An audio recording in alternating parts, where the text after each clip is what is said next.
Hello and welcome to this demonstration. Today I'm going to take you through real briefly. I created a small cartridge, and the purpose of the cartridge was to give a little bit of a better perspective on agents.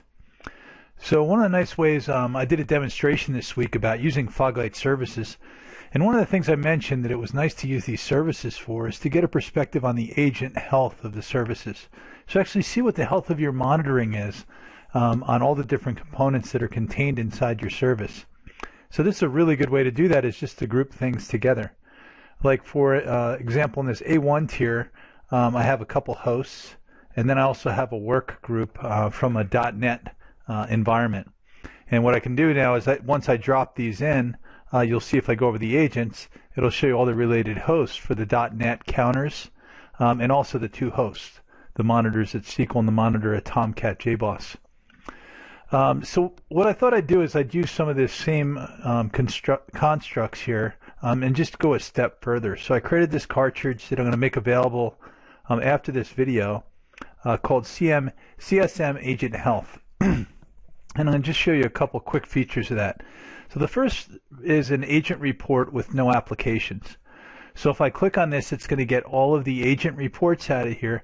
The only thing that it doesn't have is anything from Java and .NET. So it doesn't have any .NET app pools, and it doesn't have any of the Java application agents that are automatically created when you start an agent. Those are somewhat variable depending on how many app pools you have in .NET or how many different applications you have inside a JVM. So we're going to leave those out of this report just so that it's you have everything else in there except for those two. Now note, you will get the .NET counters. You also see your Nexus on here. Now what we did here additionally is we got the agent version and the agent type, agent name, agent type, agent version, but then we also went a step and did a little bit of a join here to get the FogLam version. And also we went through here and I got, so that there's a couple different agent types mixed in here, agent topologies. So I'd have an administrative agent that gives me some of the detail, like is collecting, it comes from an administrative agent. And then I also got the monitoring agent topology type, which gives me my last updated time. So this is basically a mashup of three different topology objects in the same screen to give you that end-to-end view on how the agent's configured.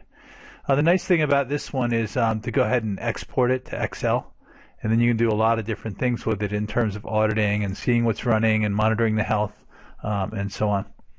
I did not put the health status on here. That's one thing I might add down the road, but this is more for an audit perspective. The other thing you can do is I can audit the agents by service. So this is the same query. We're not putting I'm not putting anything in underneath it.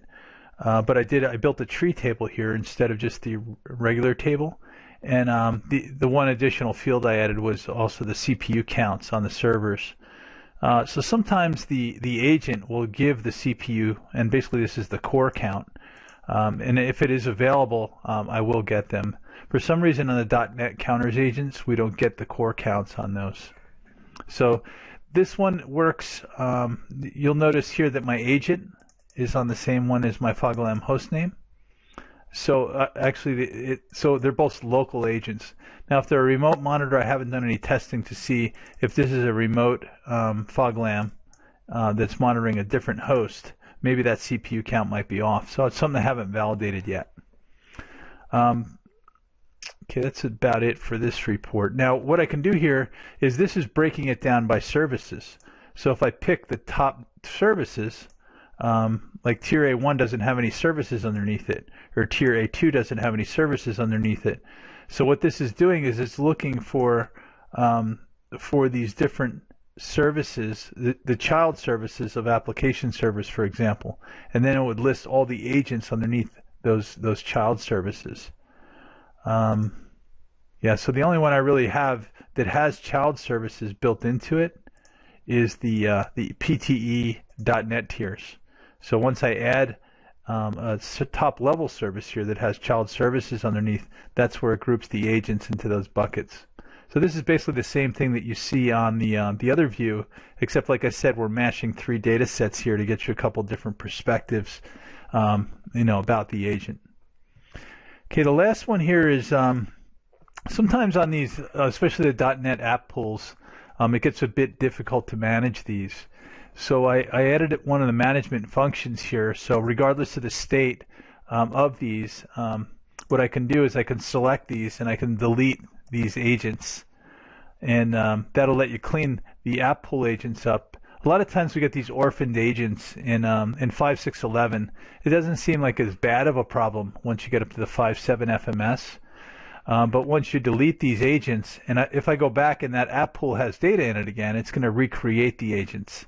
So you'll see that this actually does, when you delete the agent, like this one, SQL Stock Trader Web App Pool. If I go back to my administration, agents, and agent status, you'll see that I still have that SQL Stock Trader App Pool here, or Web App Pool. So what I'll do is I'll come down here and I'll go to my Manage App Pool Agents, and I'll delete that one, Web App Pool. And then if I come back up to my agent status and I do a refresh, this Stock Trader Web App Pool here, you'll see that is deleted. So it is cleaning up my agent tables. Okay, and that deletes yet another agent type called Agent Administration 3. Okay, now one last thing I want to show you, and that'll conclude our demonstration. So if I go up to one of these tables here, any one of the agent reports, and I say create a new report, I'm going to be able to go up and create a report. Actually, so let's scratch that. So instead of using that, I'm going to just use the one out of the box report. So I'm going to go up to reports. Okay, and if I go up to run a report, and I go under templates by module, you should find one report under the CSM module. So the CSM health agent, agent health, I have an agents by service report. And that's the only one you can run. So when I select that, it's going to ask me what my top level service is. And I have a query in there so that it'll query them for you. And I'll just pick service categories. I'm going to pick my PTE.NET tiers. Okay, when I go next on this, I'm going to run it as a PDF, and I'm going to just call this test, and I'm not going to email it or anything like that. Okay. All right, and that's the output that it creates for that report. So you can schedule that report to be run and emailed, and it'll send it over in a PDF. So that concludes the presentation. Hopefully this is useful, and if anybody wants any updates to it, you can email me at john.spirko@software.dell.com. Thank you.